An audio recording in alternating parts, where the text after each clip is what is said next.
tunaona kabisa jamii au watu wako karibu wanaweza wakakufanya ufanye kitu ambacho sio passion yako. Yes, absolutely. Je, unajutia kusomea walimu au ungepata nafasi ya kurudi miaka 5 nyuma au miaka 10 nyuma ungeenda kusomea tena walimu? Cha kwanza sijutii kusomea walimu. Sijutii kwa nini? Kwa sababu naona kuna watu wamesomea swala ya media pia, lakini mpaka sasa hivi unaona mtu hana future, hana chochote kile ambacho unaona kitamsogeza mbele. Kwa hiyo ina maana ameenda kusoma lakini hajaelimika bado. Au naye amemlazimisha akasome kitu ambacho hakipendi.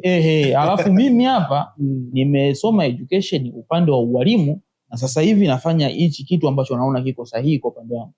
Kiuhalisia wazazi wako sahihi kwa sababu wao wana ndoto zao, wana imani yao na wana vitu vyao, lakini kwa bahati mbaya hawajapata kutuelewa sisi. Na hawataki kutuelewa kwa sababu wanajua hawa watoto ukiwaendekeza utafeli.